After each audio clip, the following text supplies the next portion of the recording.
Fala galerinha, bom dia, boa tarde, boa noite, dependendo da hora aí que você me assiste. Meu nome é Carlos e a gente vai começar hoje o curso de Física 1. O tema da nossa aula de hoje é Introdução à Física. Então a gente vai falar de alguns conceitos básicos de do que é que a física é feita, por que a gente estuda física. Esse é o objetivo da nossa aula de hoje, tá bom? Então, a física, na verdade, a palavra física, ela vem do grego filosofia natural, filosnate, né? A ideia da física é estudar os fenômenos da natureza, certo? A física surgiu então da necessidade que o homem tinha de entender por que as coisas acontecem. Por exemplo, por que a chuva cai, né? Por que a água cai? Por que quando eu jogo uma pedra, ela vai para o chão? Por que a chama de uma vela, ela aponta para cima? A necessidade que a gente tem, né, de entender os fenômenos da natureza, com isso surgiu a física. Os primeiros físicos são os conhecidos filósofos gregos, né, cuja profissão dos caras era justamente explicar como é que as coisas acontecem, certo? Então, por exemplo, quando você chegava para um grego, né, e perguntava por que uma pedra cai? Os gregos, eles basicamente têm uma explicação para quase tudo, certo? A ideia dos caras era explicar como é que as coisas acontecem. Então, quando você perguntava por que uma pedra cai, o grego chegava para você e dizia o seguinte: ele dizia, olha, tudo na Terra, tudo na natureza é composta de 4 elementos: terra, fogo, água e ar, certo? Então a gente tem esses 4 elementos, que tudo na natureza é composto por esses 4 elementos. Então, cada coisa na natureza, ela tendia a ir para o seu local de origem, né? E para o ponto da onde ela foi formada. Por exemplo, a terra fica no chão, o fogo, a origem é o sol, certo? Então, uma pedra quando solta, ela cai porque ela é feita de terra e o chão é o lugar dela. Da mesma maneira que uma chama de uma vela aponta para cima, porque o sol é a origem do fogo, certo? Então a tendência é ir para cima. E assim os gregos explicavam tudo na natureza, certo? Então, por exemplo, quando você perguntava a um grego, massa, então até a pedra ela cai porque o chão é o lugar dela, o fogo aponta para cima porque o sol é o lugar de origem do fogo e tal. Então me explique o movimento de uma flecha. Como é que você me explica o movimento de uma flecha? Aí o grego, quando você perguntava isso a ele, ele dizia o seguinte: olha, a natureza ela tem uma propriedade chamada horror ao vácuo. Ela não gosta de vácuo. Então quando você lança uma flecha, né, a natureza, como não gosta de vácuo, ela vai fazer o seguinte: ó, aqui você tem uma flecha, certo? E como a flecha você lançou ela, o ar que está aqui na frente, ela vai acabar arrastando o ar, né? E aqui atrás da flecha vai acabar sendo criada uma região de vácuo, de ausência de ar. A natureza ela não gosta de vácuo. Então, um processo natural da natureza, o que ela faz? Como ela não gosta de vácuo, ela vai pegar o ar que estava aqui na frente e vai vir para cá, para trás, para preencher esse vácuo aqui. E como o ar está vindo para cá, para trás, acaba empurrando a flecha e faz com que a flecha ande, certo? Depois de um tempo, evidentemente, a flecha ela cai, né? Ela vai caindo depois de uma certa distância, porque a flecha é composta de madeira, de metal, e são elementos que vêm da terra e o chão é o lugar dela. Então está aí explicado o movimento da flecha. Então, notem bem, embora pareça muitas vezes absurdo a forma com que os gregos explicam o movimento, foi o ponto de partida para explicar as coisas. Então, tudo que a gente estuda hoje partiu de algum lugar, não quer dizer que tudo que a gente estuda em física está certo, mas explica alguma coisa. A ideia, então, da física é explicar fenômenos da natureza, certo? E as leis da física, elas vão explicar esses fenômenos.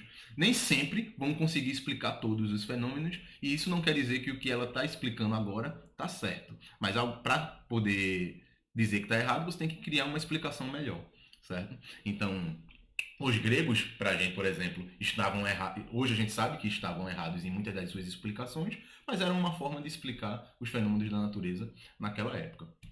Beleza? Então, Vamos lá voltar aqui para os nossos slides. Então, a física, né? Então, física, certo? A gente pode definir física como uma ciência que busca descrever os fenômenos que ocorrem na natureza e prever a sua ocorrência.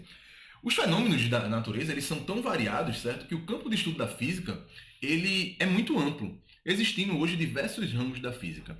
Então, para fins didáticos, a gente divide a física em mecânica, termologia, óptica, ondulatória, eletromagnetismo e física moderna.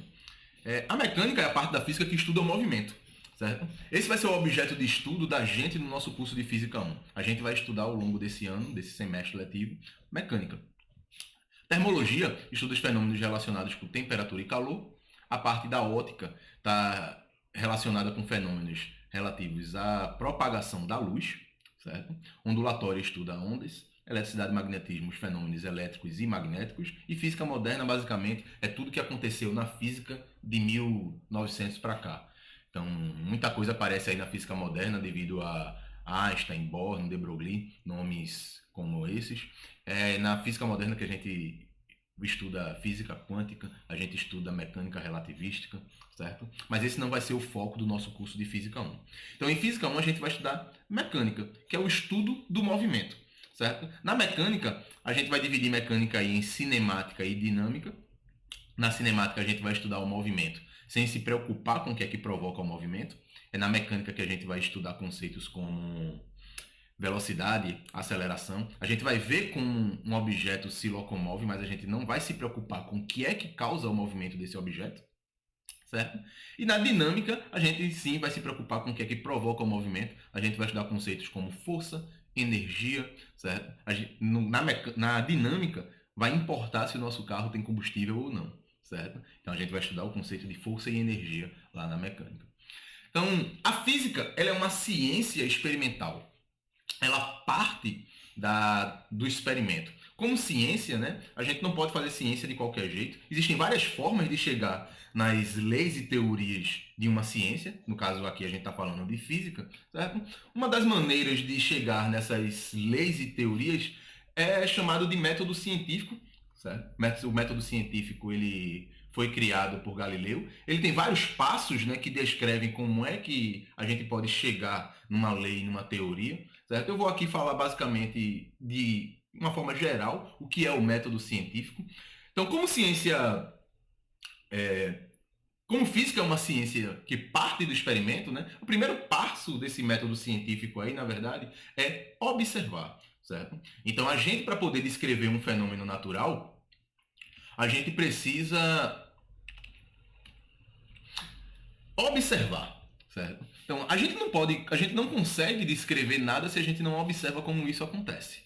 Então, por exemplo, se eu quero descrever como é que uma pedra cai, eu preciso observar uma pedra caindo várias vezes, certo? Uma vez que eu observo várias vezes, né, eu posso experimentar, certo?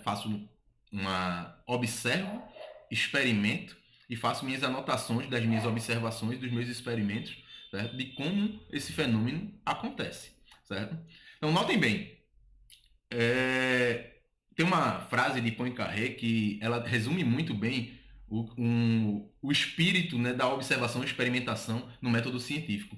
Ela diz o seguinte, ó, ela diz, embora a ciência se construa de dados experimentais, da mesma forma que uma casa se constrói de tijolos, uma coleção de dados experimentais não é ciência, da mesma forma que uma coleção de tijolos não é uma casa. Então, embora física seja uma ciência experimental, a gente parta da experimentação, da observação para descrever os fenômenos da natureza, uma coleção desses dados experimentais ainda não é física, ainda não é ciência, assim como uma coleção de tijolos não é uma casa. Para construir uma casa, você precisa pegar esses tijolos e organizá-los de uma certa forma para você construir uma casa. Então, para construir-se uma ciência, para construir a física, a gente precisa organizar esses dados experimentais, certo? De uma certa forma para que uma coleção deles explique alguma coisa e isso sim seja ciência. Uma vez que você observa, você experimenta, você pode partir então uma coisa importante para se construir física, né, para se entender física, é abstrair, certo? A abstração, o que é abstração? A abstração é você conseguir ver num determinado fenômeno que você acabou de experimentar quais são os fatos de fato relevantes para a descrição desse movimento. Por exemplo, vou voltar lá para o movimento de uma queda de uma pedra. Beleza? Então, se você tenta descrever o movimento de queda de uma pedra, várias coisas influenciam no movimento de uma queda, de queda livre de uma pedra. Certo? A resistência do ar influencia, o formato da pedra influencia, certo? O vento influencia, a rotação da Terra tem influência sobre isso. Existem uma gama de latitude, aonde você está, longitude, certo? A altura que você está a nível do mar influencia. Então, várias coisas vão influenciar no movimento dessa pedra. Se você for tentar contabilizar tudo que influencia no movimento da pedra, você não consegue nunca induzir uma lei que descreva o movimento da pedra. Você precisa ter o poder de abstrair. Beleza. Tudo isso contribui para o movimento da pedra. Tudo isso contribui para o movimento da pedra. Mas o que de fato é importante para o movimento da pedra? A resistência do ar é importante? É. Mas para movimentos muito curtos na próxima superfície da Terra, isso não é tão relevante. A altitude, né? Influencia? Influencia. Mas, novamente, para movimentos muito curtos, isso não vai influenciar tanto. A rotação da Terra, mesma coisa. Então, você consegue abstrair várias coisas, certo? Para poder descrever o movimento da pedra e chegar numa lei e teoria.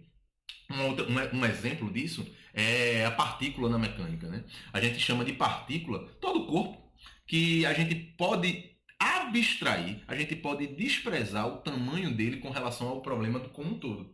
Então, quando você vai estudar o movimento de um carro numa rodovia, por exemplo, o carro ele é considerado uma partícula, porque o tamanho dele é muito menor do que o tamanho da rodovia. Isso é uma forma de abstração. No entanto, se você for estudar o movimento de um carro numa garagem, na garagem de sua casa, o carro ele tem a mesma dimensão, o mesmo tamanho que a garagem da sua casa. Então você não pode desprezar esse tamanho dele.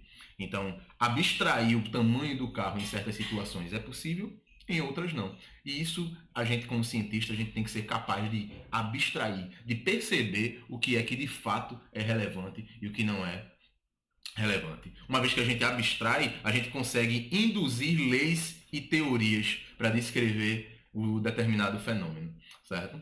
Uma lei na física, uma lei da natureza, ela precisa minimamente ter duas coisas. Ela precisa reduzir um grande número de fenômenos, ou seja, uma lei geral. Você precisa conseguir abstrair as variáveis e dizer que vários fenômenos são explicados por essa lei, e ela precisa de outra coisa que é muito importante numa lei, é ter o poder preditivo.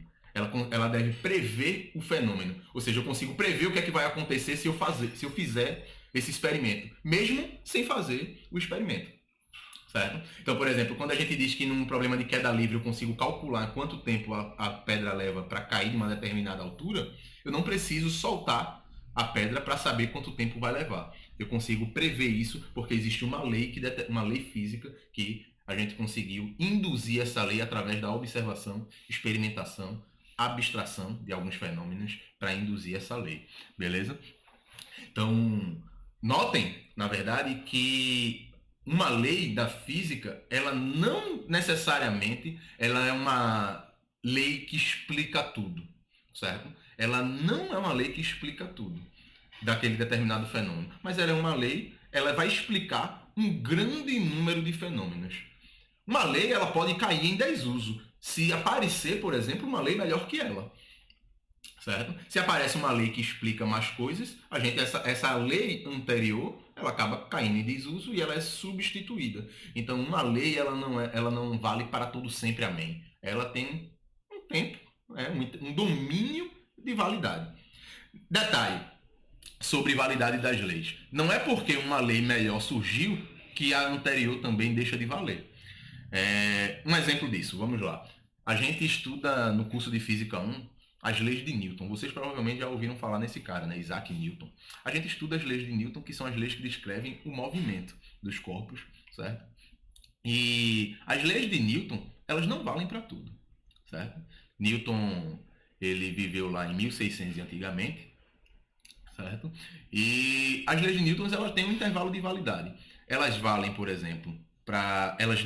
Quando é que as leis de Newton deixam de valer? As leis de Newton deixam de valer para coisas muito pequenas e coisas muito rápidas.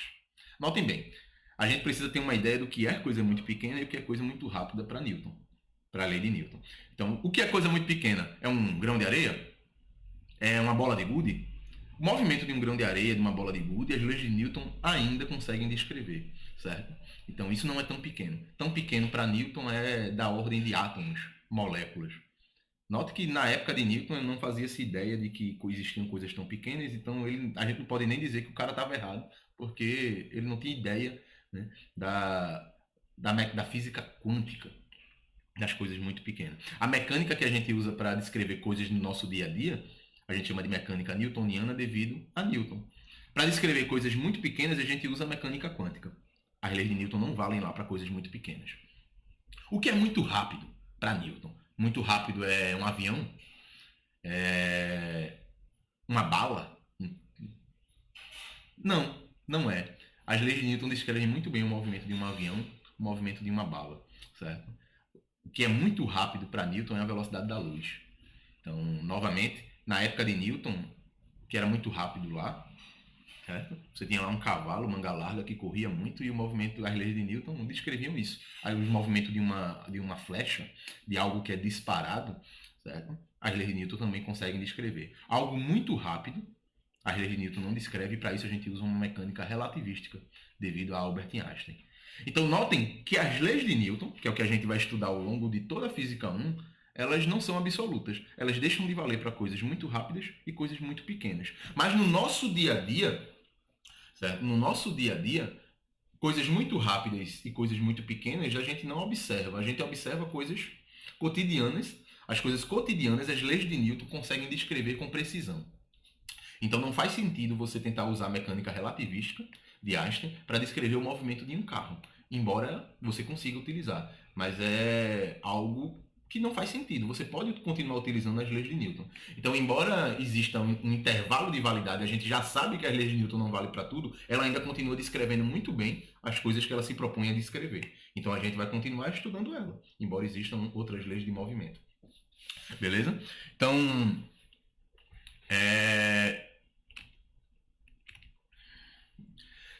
na física, né, a gente, tudo que pode ser medido, pode ser comparado com um padrão, é chamado de grandeza física. Tá? Então, eu consigo, por exemplo, medir o tamanho desta caneta, certo? Por comparação com alguma escala de medida. Isso aqui é uma régua. Eu posso colocar aqui do lado e dizer que essa caneta ela tem aproximadamente 14 centímetros, certo? Eu comparo, certo? E eu consigo dizer o tamanho dessa caneta. Tudo na física que pode ser medido, que pode ser comparado com um padrão, é chamado de grandeza física, certo? As grandezas físicas elas podem ser divididas aí em grandezas escalares e grandezas vetoriais. As grandezas escalares são aquelas grandezas que quando a gente fala um número seguido de unidade, elas são completamente compreendidas. Um exemplo de grandeza escalar é comprimento. Quando eu falei que a caneta tinha 14 centímetros, todo mundo entende a informação, certo? Eu disse um número, 14, e disse uma unidade de medida, centímetros, e todo mundo entende a informação. Quando eu falo, por exemplo, que são 10 horas, certo? Todo mundo entende. A grandeza física e medida é tempo, certo? A unidade de medida, no caso, é horas. Quando eu falei 10 horas, é um número seguido de unidade. Todo mundo entendeu o que eu quis dizer. Isso é uma grandeza escalar, certo? São exemplos de grandezas escalares aí. Massa, comprimento, tempo, temperatura, densidade. São grandezas que são completamente compreendidas quando dito um número seguido de unidade. Por outro lado, tem grandezas que, além do número seguido de unidade, ela precisa de direção e sentido. As grandezas físicas que precisam de direção e sentido são chamadas de grandezas vetoriais. Certo? Por exemplo, se eu perguntar a você como você faz para levantar agora e ir ao banheiro na sua casa, você vai me dizer, olha, eu vou levantar, vou dar 2 passos para a minha direita, vou andar em frente, andar 10 passos em frente e ali está o banheiro. Notem que além de números seguidos de unidades, eu disse um número, né? 2, 10 e a unidade foram passos, seria uma unidade de comprimento, certo? Você precisou dar direção e sentido. Direita, frente, trás. Toda grandeza física que precisa de direção e sentido é uma grandeza vetorial. Exemplo de grandezas vetoriais são força, impulso, quantidade de movimento, velocidade, deslocamento, aceleração, beleza? São grandezas vetoriais. Notem que eu acabei de dizer a você que grandezas físicas é tudo aquilo que pode ser medido, pode ser comparado com um padrão de medida. Antigamente, desde que o mundo é mundo, a gente compara coisas, a gente mede coisas, certo? Mas, por exemplo, antigamente não existia uma padronização nas unidades de medida. Por exemplo, existem unidades de medidas hoje que a gente conhece como polegadas. A televisão de casa, ela é medida em polegadas, pés, braços, certo? Essas unidades de medidas, elas surgiram normalmente elas estavam associadas com a parte do corpo de quem mandava na região, seja lá rei, imperador. Então, quando você dizia lá que uma terra tinha 20 mil pés, estava relacionado com o tamanho do pé do cara que mandava lá. Polegada, polegar. Braços, com o tamanho do braço e assim sucessivamente.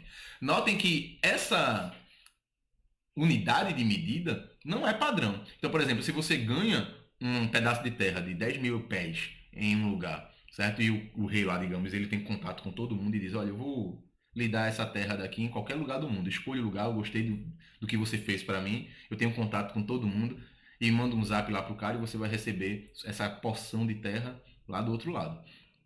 No entanto, se você ganhasse 10 pés em um lugar e fosse para 10 mil pés em outro lugar, essas terras teriam tamanhos diferentes, porque os pés das pessoas têm tamanhos diferentes. Os polegares, imagina uma televisão lá de 52 polegadas, dependesse do polegar de quem está confeccionando a televisão. Então, todo mundo ia querer comprar a televisão de 50 polegadas de alguém que fosse mais gordinho, porque tinha um dedinho maior. Né? Então, a necessidade de padronizar as grandezas físicas, né? Com a necessidade de padronizar as grandezas físicas, surgiu o Instituto de Pesos e Medidas, que constituiu o Sistema Internacional de Unidades. Hoje, todas as grandezas em física, elas são derivadas de 7 grandezas chamadas fundamentais, certo? No Sistema Internacional de Unidades. E as grandezas fundamentais são comprimento, massa, tempo, intensidade de corrente elétrica, temperatura termodinâmica, quantidade de matéria e intensidade luminosa. Certo? Comprimento, por exemplo, ele é medido em metros no Sistema Internacional de Unidades. Notem que, embora ele seja medido em metros, isso não impede que a gente use outra unidade de medida. Por exemplo, eu usei os centímetros para medir o tamanho da caneta. Certo? Eu posso usar qualquer outra unidade de medida de comprimento, mas com a padronização, eu agora consigo converter de qualquer unidade para qualquer outra unidade. Por exemplo, uma polegada hoje, ela tem um tamanho bem definido. Ela é 2,54 centímetros. Certo? Então, eu consigo converter de polegada, de pés, de braços para unidades que eu conheço, certo? Então, precisou-se padronizar. Então, vamos padronizar para que o intercâmbio científico, certo? Para que a gente consiga trocar as coisas, aconteça de forma igual em todos os lugares do mundo. Então, o que é o metro? Vamos criar aqui o metro. O que é o metro? Aí alguém pegou lá um pedaço de ferro e disse, ó, isso aqui tem 1 metro. Certo? Então, 1 metro. Pega lá um pedaço de ferro e disse, olha, pega daqui e daqui, isso aqui é 1 metro. Certo? Então, o que é 2 metros? É o dobro disso. O que é meio metro é metade disso. E como é que a gente faz para trocar essa informação com todo mundo? Olha, pega isso aqui, faz uma cópia exata disso aqui, manda para todo mundo vai saber o que é 1 metro. Certo? Então, todo mundo agora sabe o que é 1 metro e consegue medir 2 metros, 3 metros, 5 metros e assim sucessivamente. O que é 1 quilo? 1 quilograma pegou-se um pedacinho de ferro também, um cubinho e tal. Isso aqui tem 1 quilo. Bota numa balança, tem 1 quilo. Calibra a balança para que isso aqui seja 1 quilo. Certo? Então, o que é 2 quilos é o dobro disso. O que é meio quilo é metade disso. Obviamente, essas definições que eu estou dando do metro, do quilo, né, elas são foram inicialmente mais precisas do que isso, do que eu estou dizendo. Mas foi assim mesmo que foi feito para definir comprimento, para definir unidade de massa, certo? Tira-se cópia e manda-se isso para todo lugar. Existe hoje um instituto chamado Instituto de Pesos e Medidas, existe uma cópia dessa barra, né, de 1 metro, existe uma cópia desse pezinho de 1 quilo, está lá, né, para você conhecer. Mas hoje, comprimento, massa e massa não são mais definidos dessa maneira, certo? O Instituto de Pesos e Medidas, né, os cientistas estão em constante melhoramento, certo? Dessas unidades de medida. A ideia de você melhorar a forma de medir o metro, por exemplo, a massa, é melhorar a precisão, certo? É melhorar a quantidade de algarismos significativos de casas decimais que você pode colocar ali. Obviamente, você medir 1 quilo por comparação a uma pedrinha, né, a um objeto, certo? Não é tão preciso. Então você precisa de mecanismos melhores para medir isso e hoje é feito, tá?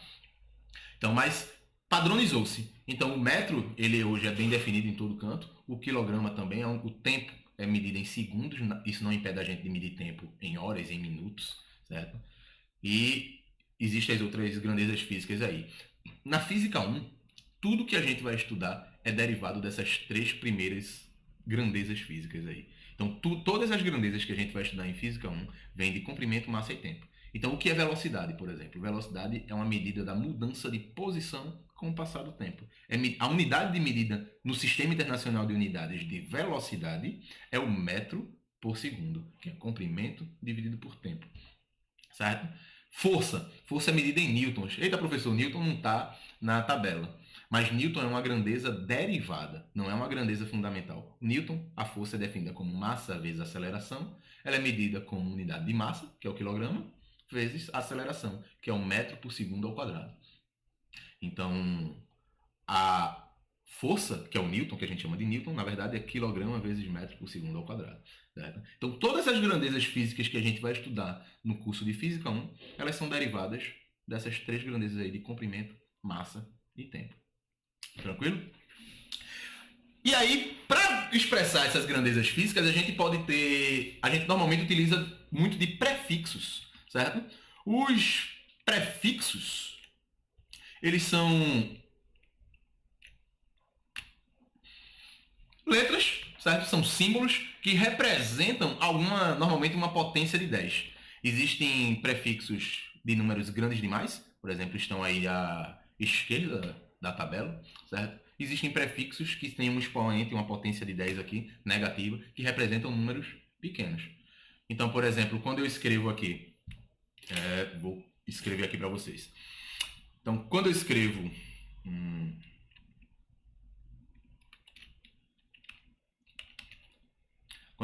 aqui 1 quilômetro, esse prefixo aqui, quilo, ele representa uma potência de 10, que é chamada de 10 a terceira. Certo? Isso aqui, então, quer dizer que isso é 1 vezes 10 a terceira metros, certo? 10 a terceira é 1000, né? Ou seja, 1 quilômetro equivale a 1000 metros. Quando a gente fala de 1 centímetro, então, 1 centímetro, certo? Esse prefixo centi, ele equivale a 10 a menos 2. Então, o prefixo, isso aqui é a mesma coisa que 1 vezes 10 a menos 2 metros. 10 a menos 2 é 0,01.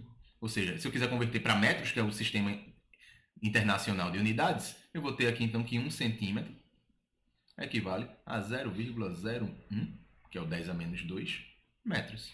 Então, ó, notem que eu uso de prefixos para expressar grandezas grandes ou grandezas pequenas demais, com muitas casas decimais, certo? Ou com números que são considerados grandes demais. Por exemplo, na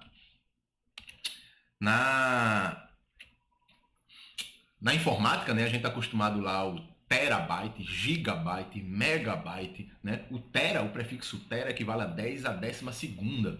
Certo? São 12 zeros aí de bytes. 1 megabyte é 10 a sexta. 1 milhão de bytes. O giga é 10 a nona. É 1 bilhão. O tera, 1 trilhão. E a gente tem coisas muito pequenas, por exemplo, como o microscópio. O microscópio ele é utilizado para observar partículas muito pequenas, da ordem do micrômetro. O micrômetro é 10 a menos 6, certo? Então, a nanotecnologia trabalha com coisas menores ainda do que o micro, né? Que são coisas da ordem do nano, é 10 a menos 9. São partículas muito pequenininhas, certo? e é o que a gente consegue observar aí na natureza. Então a gente vai utilizar sempre prefixos para expressar. A gente pode utilizar prefixos para expressar grandezas grandes demais, grandezas pequenas demais. E para isso, obviamente, você tem que ter em mente aquelas coisas de matemática que vocês aprenderam lá com potência de 10. Beleza? Então convém lembrar aí.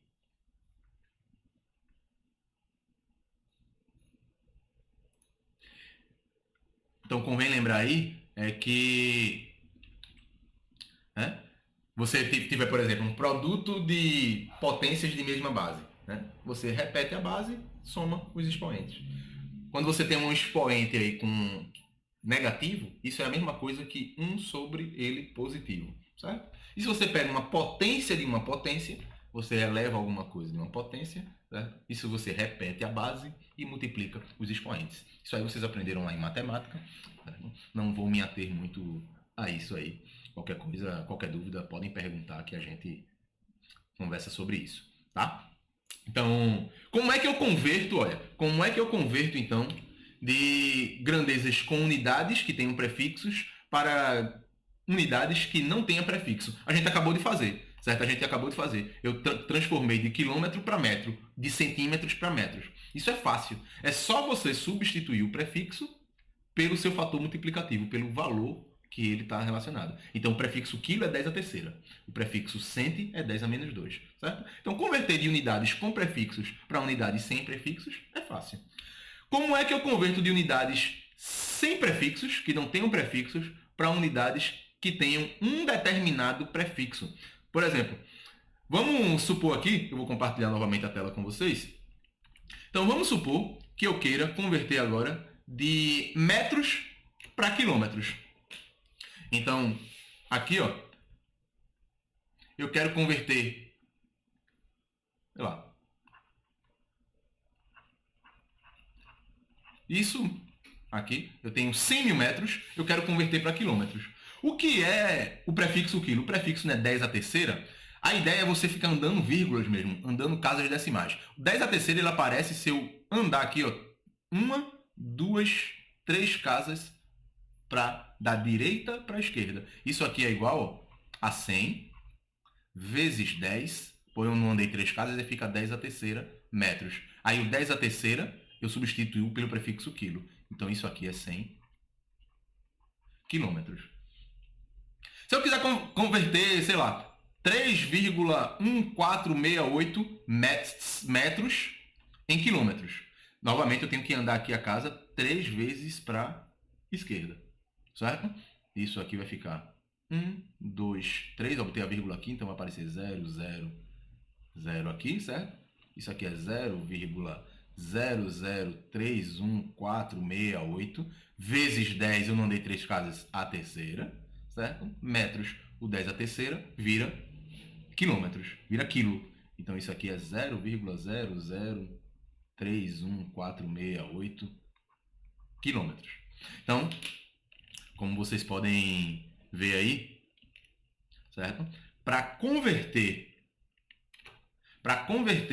de unidades que não têm prefixos para unidades com um prefixo determinado, a gente utiliza o que a gente aprende sobre potência de 10 para fazer aparecer a potência de 10 que o prefixo vale. Uma vez que essa potência de 10 apareceu, você vai fazer aparecer o fator multiplicativo do prefixo que queremos aplicar, substitui o fator multiplicativo pelo prefixo. Ok? Como é que eu faço para converter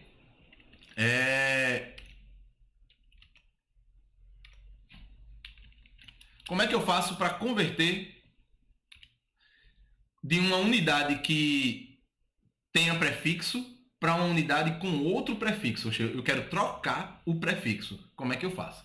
Aí a ideia é fazer os 2 passos anteriores. Você tira o prefixo e depois faz aparecer o prefixo que você quer que apareça. Certo? Vamos fazer um exemplo aqui? Vou compartilhar aqui novamente a tela com vocês. Então, tá aqui meu papelzinho. Então, supondo que eu quero converter, então, 2 centímetros. Eu quero converter de centímetros para quilômetros. Olha bem, eu quero converter de centímetros para quilômetros. Aí o que é o prefixo cento? Não é 10 a menos 2? Então eu vou escrever isso aqui como 2 vezes 10 a menos 2 quilômetros. Certo? Ó, quando eu tiver um expoente 10 a menos 2 aqui, negativo, eu ando a vírgula aqui da direita para a esquerda para poder sumir ele. Então, ó, tá aqui 2, aí se eu ando aqui vai ficar 10 a menos 1, se eu ando outra fica 10 elevado a 0. 10 elevado a 0 é 1. Então, isso aqui é igual a 0,02 metros. Opa, eu botei quilômetros aqui, desculpem, gente. Aqui é metros, tá? Eu tirei o prefixo cento e transformei em metros.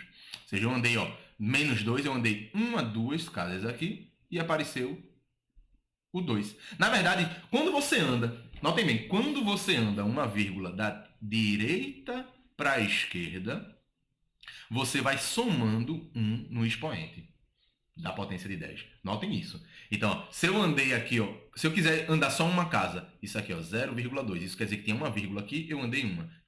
Eu somo 1 no expoente, vai ficar menos 2 mais 1, esse menos 2 mais 1 vira menos 1. Se eu ando outra vírgula, outra casa, isso eu vou somar 1, aí vai ficar 10 a 0. 10 elevado a 0 é 1, ou seja, isso aqui é o próprio 0,02 que eu escrevi aqui. Então, estão percebendo? Se eu ando vírgula da direita para a esquerda, eu vou somando 1 no expoente. Então, eu quero que apareça 10 a terceira, né, que é o prefixo quilo. Então, eu tenho que andar quantas vírgulas aqui? Para aparecer um 3 aqui em cima, eu tenho que andar 5 vezes. Porque vai ficar 5 menos 2 dá 3. Certo? Então, isso aqui ó, vai ser igual a 0,1, 2, 3, 4, 5. Né? Ó, estava aqui, andei 1, 2, 3, 4, 5. Andei 5 vezes. Isso aqui, então, é... Se eu ando 5, fica 10 a terceira, né? Metros. O 10 a terceira vira quilômetros. Então, 0,0002 quilômetros. Então, aprendam essa regra, tá? Se você anda da direita para a esquerda com a vírgula, você vai somando 1 no expoente. Se você anda da esquerda para a direita com a vírgula, você vai subtraindo 1 no expoente. Beleza? Então, ó, notem bem. Isso aqui, como é que esse número aqui, como é que eu escrevo? Ó, eu posso andar 1, 2, 3 casas aqui, ó. Se eu andar 3 casas aqui, vai ficar 3,1468, certo? Vezes 10. Quando eu andei da esquerda para a direita, eu subtraio, o número vai ficar 10 a menos 3, né? Pronto. Quilômetros. Certo? Eu vou andando daqui, vou subtraindo. Beleza? Apareceu 10 a menos 3. Subtrair 1, 2 e 3. Se você quiser, eu tenho aqui o número 4, por exemplo, 42,34 metros. Isso aqui eu posso escrever como 4,2 vezes 10 a primeira, porque eu andei ó, uma casa da direita para a esquerda, eu somo 1. Posso escrever isso como 423,4 vezes 10 a menos 1, porque eu andei da esquerda para a direita. Ou seja, andei da esquerda para a direita, subtraio no expoente, andei da direita para a esquerda, eu somo no expoente. Tranquilo? Então, tem isso aí. Ok. Então, ó, notem que eu escrevi esses números aí, né, que vocês estão vendo aí, números com casas, vírgulas demais, casas decimais demais, números grandes demais, pequenos demais. Em física, a gente usa um jeito de escrever esses números grandes demais e pequenos demais, de modo que facilita a gente na hora de fazer as contas. E essa forma, certo?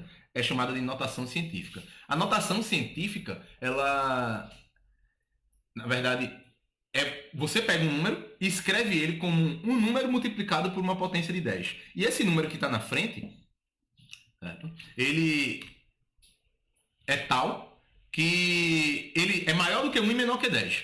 Então a ideia é, na verdade, que você tenha sempre um número entre 1 e 10 multiplicado por uma potência de 10. Escrever dessa maneira é o que a gente chama de notação científica. Vou dar alguns exemplos aqui e vou mostrar esses exemplos, beleza? Então, exemplo aí, ó. Tem a velocidade da luz no vácuo, raio da Terra e o raio de um átomo, por exemplo. Então, Vou compartilhar aqui novamente meu quadro com vocês. Então, ó, por exemplo, a velocidade da luz está aqui. A velocidade da luz no vácuo é de 300 mil quilômetros por segundo. A luz é algo muito rápido, né? Então, as leis de Newton não descrevem movimentos com velocidades próximas a isso. Então, como é que eu transformo isso em notação científica? Ó, a ideia é escrever isso como uma potência como um número entre 0 e 1 multiplicado por uma potência de 10. Então, primeiro, o que é que eu faço? Eu ando vírgula para ela chegar até aqui, ó. Então vai ficar 1, 2, 3, 4, 5. Andei a vírgula 5 vezes, né? Então isso aqui é 3 vezes 10. Como eu andei da direita para a esquerda, eu somo no expoente. Então vai ficar 10 a quinta. Certo? Repito a unidade. Isso é quilômetros por segundo. Beleza? Se você quiser escrever ainda em metros por segundo, dá para escrever. Isso aqui ó, é 3 vezes 10 a quinta. O prefixo quilo é 10 a terceira. Fica em metros por segundo, né? Das regrinhas lá de matemática, né? Repito a base, somos expoente, vai ficar 5 mais 3, dá 8. Isso é 3 vezes 10 a oitava metros por segundo. Então, eu escrevi em notação científica. Ó. Tem um número aqui na frente, que é maior que 1 e menor que 10, multiplicado por uma potência de 10. Certo? O raio da Terra, mesma coisa. Andando da direita para a esquerda. Da direita para a esquerda eu somo no expoente. Né? Isso vai ficar 1, 2, 3, 4, 5, 6. Certo? Então, andei 6 casas, isso é 6,4 vezes 10 a sexta metros. Certo? O raio atômico, o raio atômico, o átomo é algo muito pequeno. Eu vou andar vírgula da esquerda para a direita, então eu vou subtrair no expoente, certo? Então vai ficar, ó, 1, 2, 3, 4, 5, 6, 7, 8, 9, 10. Isso aqui. Ah, vou andar mais uma, 11. Pronto. Então isso é 5,3 vezes 10 a menos 11 metros. Então, o raio atômico é algo dessa ordem daí. Então, como é que eu escrevo notação científica? A notação científica, eu escrevo um número multiplicado por uma potência de 10 associada a este número. Espero que tenha ficado claro, tá, gente? Qualquer dúvida, me perguntem no Google Sala de Aula. Então, tá aí os exemplos. Então, tá aí as respostas. 5,3 vezes 10 a menos 11, o raio de um átomo. Ok? Muitas vezes, a gente em física não está interessado em saber o número exato de uma grandeza, né? Quanto essa grandeza vale exatamente. Às vezes a gente quer ter uma ideia, uma noção do valor dela. Quando a gente não quer, e a gente não pode muitas vezes ter um valor exato, certo? A gente usa algo chamado de ordem de grandeza. A ordem de grandeza, certo? Ela é a potência de 10 que mais se aproxima do número. Certo? Então, por exemplo, aí na figura tem a ordem de grandeza de algumas... da dimensão de algumas coisas da natureza. Né? Então, o raio de um átomo, né? O raio do núcleo atômico está aí 10 a menos 4. O raio de um átomo está aí 10 a menos 10, da ordem de diâmetro de um glóbulo vermelho, da ordem de 10 a menos 5. Né? A dimensão humana na ordem de 10 a menos 1, né? de 10 a 0, perdão, que é 1. Ou seja, a ideia é a potência de 10 que é mais próxima do número. Notem bem, vou voltar aqui para o nosso quadro. Então imagine o seguinte, como é que eu determino a ordem de grandeza de uma grandeza física? Então, ó, notem que no caso da luz, esse número aqui que está multiplicando aqui na frente, que é o 3, certo?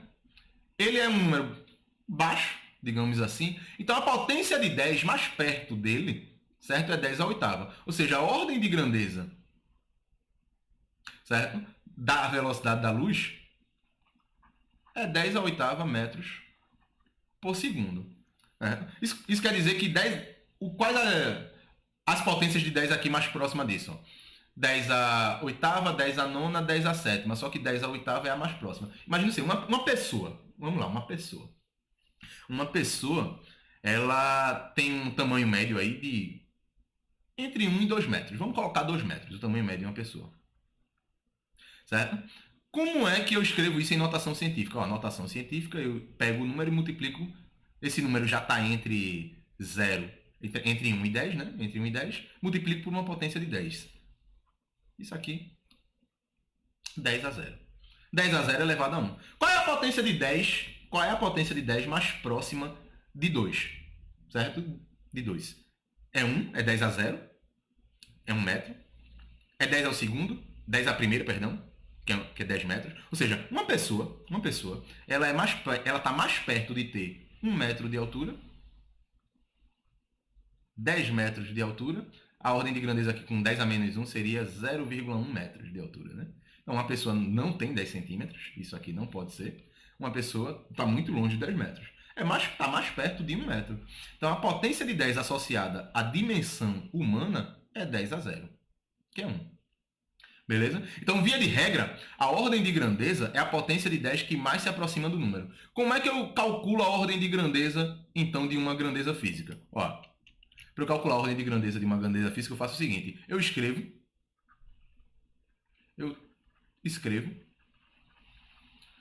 o número, a grandeza, né? O número em notação científica.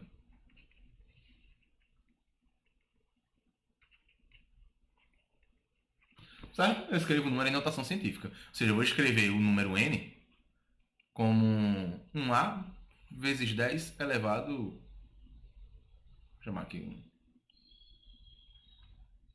a grandeza, né? É 1a vezes 10 elevado a n. Beleza? Aí se esse número a... Aí existe uma regrinha. Se esse número a ele for menor do que 5,5, certo? Menor ou igual a 5,5, certo? A ordem de grandeza é o próprio n. É o expoente do 10 que aparece. Se esse a ele for maior do que 5,5, isso quer dizer que ele está mais próximo da potência de 10 seguinte. Então, para calcular a ordem de grandeza, certo? Eu somo 1 nesse expoente n aqui. Beleza? Então, essa é a forma de calcular a ordem de grandeza de uma grandeza física. Então, por exemplo, se a gente voltar lá para cima, ó, a ordem de grandeza do raio da Terra, esse número daqui é maior, a ordem de grandeza do raio da Terra é, eu somo 1 no expoente, é 10. A ordem de grandeza aqui é 10 a 7. A ordem de grandeza aqui, ó, na verdade, para números muito perto de 5, né, assim, na verdade, às vezes, tá no meio termo ali, a ordem de grandeza pode ser essa ou pode ser mais um, tá muito perto aí, né? Então, se você for olhar naquela tabela que eu coloquei, a tabela usa uma outra regra, né? Esse cara daqui, a ordem de grandeza, ele somou 1 lá naquela tabela, isso dá 10 a menos 10 metros. Mas notem que a gente utiliza 10 a menos 10, 10 a menos 11, a gente utiliza a ordem de grandeza para ter uma ideia da dimensão das coisas, para estimar valores. A gente, como cientista, né, a gente deve ser capaz de fazer algumas estimativas de grandezas físicas, certo? Então, eu vou mostrar, fazendo alguns exemplos, de como a gente pode utilizar da nossa abstração para achar valores de grandezas físicas, para estimar valores de grandezas físicas. Tá? Então, vou fazer um vídeo à parte, só com alguns exemplos. Certo? Então, no próximo vídeo aí, a gente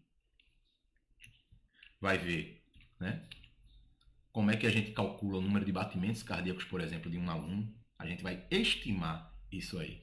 A gente vai estimar, né? Na verdade, eu vou pedir para que vocês estimem, certo? O número de grãos de areia na praia, o número de células no corpo humano e o número de fios na cabeça, de fios de cabelo na cabeça. Beleza? Espero que tenha ficado claro. Espero que tenha ficado claro. Espero que vocês tenham entendido tudo bem aí. Então, até o próximo vídeo, gente.